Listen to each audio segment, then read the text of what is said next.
So, hello and welcome to Joining Jacqui, the podcast for presentation skills. Joining me today is a human powerhouse. She's the author of several books, including Get on Board, Earning Your Ticket to a Corporate Board Seat.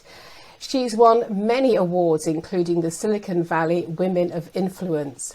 And as the CEO of Parley Pro, she's at the forefront of digital negotiation technology. I am more than excited to speak to Olga Mack. Hi, Olga. Welcome. Hi, Jacqui. It's good to be here.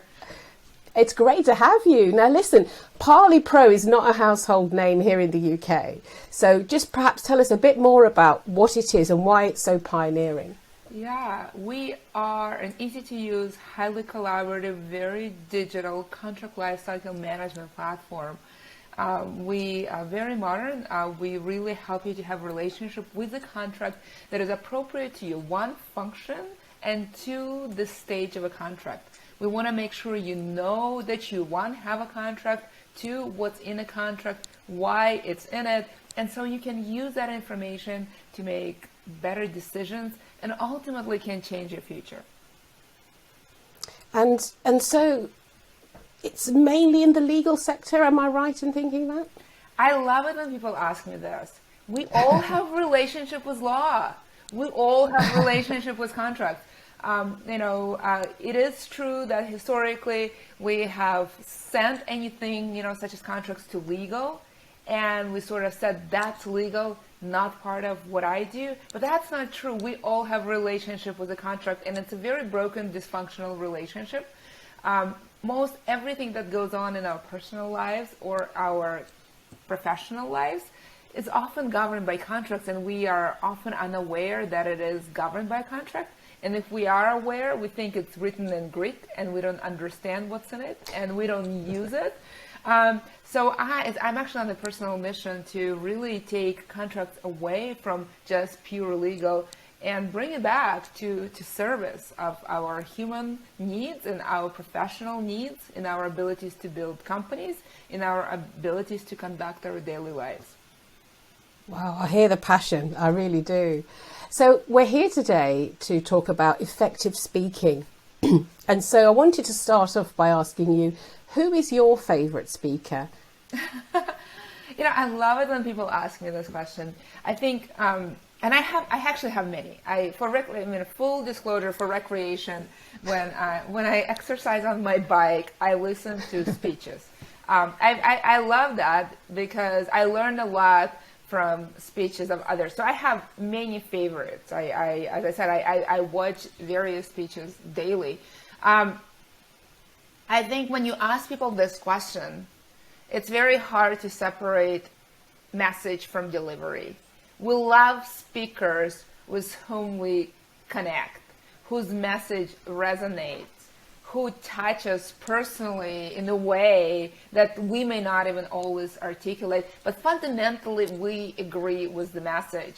And so you see people, mention, Martin Luther King. They'll say Barack Obama. They'll say Michelle Obama. They will Mahatma Gandhi. They will mention those historic figures who've changed lives, whose message resonates, that is timeless. And I absolutely love those speakers as well. And there are a number of their speeches on YouTube, and I invite everyone to listen and learn. But the funny thing is that none of them is actually a perfect speaker. All of those folks that I just mentioned, they have flaws in their delivery, and people find those flaws charming because they agree with the message. So I think the most important thing is really the message in the end of the day, than delivery.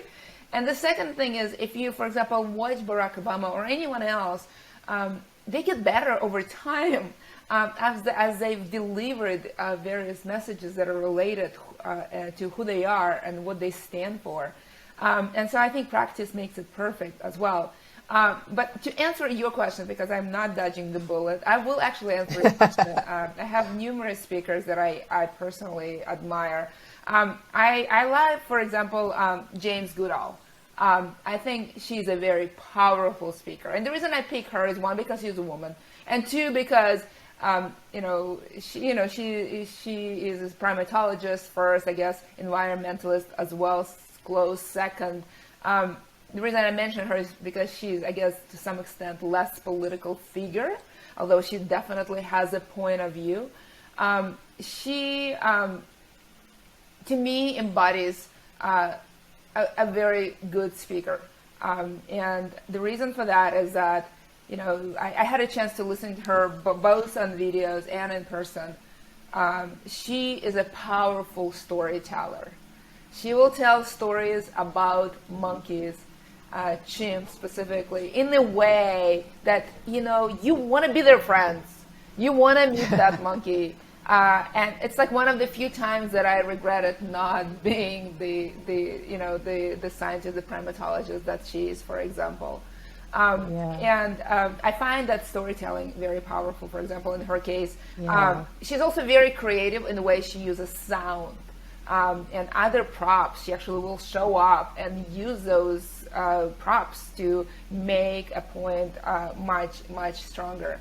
And I think the third reason I like her is because she is really good to make transition from humor, very appropriate humor, and I think that's really hard to get, to a very serious message that is actually critical for humanity. And I think for those three reasons, she's one of my favorite speakers. But I have many others that I'm happy to talk about as well. She's a great choice. I saw a documentary about her, I think it was last year, and she's just such an inspiring person, and all the reasons that you say, she's fabulous. So well done on that choice. Yeah, I'm curious, the other really. thing, I don't know if you had a chance to know, she actually does, I've read a lot about her, and I've read a couple of her books. I'm really, I like studying her because my resonation with her message is probably not as strong as with other speakers, but I actually like her for delivery.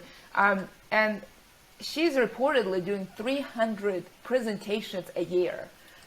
She basically speaks all the time. And I think the reason she is so good in her delivery and her message is so crisp is because she basically practices every day.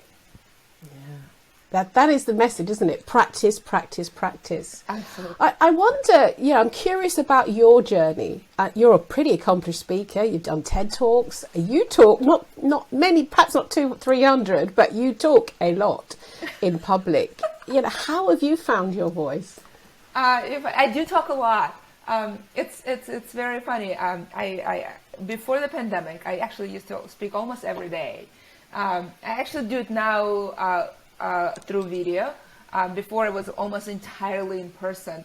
I once posted, an excerpt from my talk, and my friend said, "How many talks can Olga give?"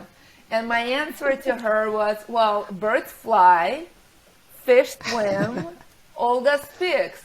I love speaking. I love having conversations with people about things I care about. It hasn't always been that easy for me to do in English. I immigrated to the United States when I was 12. I did not speak English. I did learn foreign language. It was German. I figured that Ukraine was so close to the German border that if I ever live anywhere, it must be a German-speaking country. Boy, I was wrong. And when I immigrated to the United States, I did not speak English. I was very conscious of that. I was very embarrassed of that.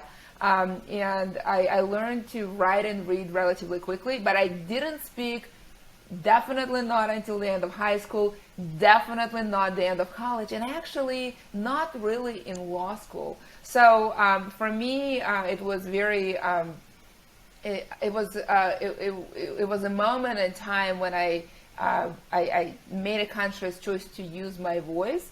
And one of the things I was listening to is Warren Buffett said, if you invest in speaking, that is an asset that will keep giving you for decades. Or, I don't remember the exact quote. And I think in my case, that one choice, and I remember exactly when I made that choice, that is one decision that completely set the trajectory of my career and my life.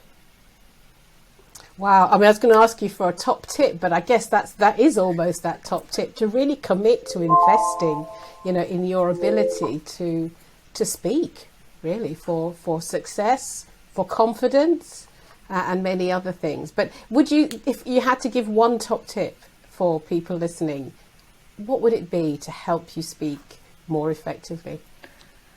Honestly, I think it's all about the message. People will forgive all kinds of delivery flaws. And there is no delivery flaw that you cannot overcome over time. As I kind of alluded in the beginning, it's really focusing on the message that you connect with, you're passionate about, the message that is important to you and the core to who you are. I think if you find that, the rest of it can come naturally or over time and look natural. So I really do think that a big chunk of it is actually finding the message that is important to you. When I was preparing for my TEDx San Francisco talk, I had a coach that TEDx given me, and as we were sort of thinking what speech I would give and how I would give it, I wrote my first draft, and she said, "Olga, scratch that draft, forget about the talk, just go back and think about the stories. When you tell people who Olga is, write down all the stories. Doesn't matter how relevant or irrelevant they are. All the stories of who Olga is from the day she showed up to today. And then pick the few that you will put together and really drive with the message that you're gonna be conveying." And I found that for me that was very pivotal, to actually go back to the stories and then connect the dots, as opposed to force the message into the stories that I may or may not have. Because when we are forced to abstract out from just sort of theory, we worry about how we look and what we present and how it comes across and what other people think. But our stories that we repeatedly tell who we are, and the stories we tell ourselves, the stories we tell at the New Year dinner, Christmas dinner, whatever holiday you celebrate, birthday, those are the stories of who you are and what's important to you. If you start with them and actually go deeper in that stories, you'll find the message that is, one, true to who you are and that drives you, and two, you can sort of rally out and have passion around it. And that will drive you to invest time, to show up daily, to practice, to do the hard work. So I really think that the secret is the message. That's a great tip. That's a fantastic tip. Thank you today. Thank you for sharing your advice, your insights, your experience with us. It's brilliant to have you here today. And that's it for this episode of Joining Jacqui. See you next time.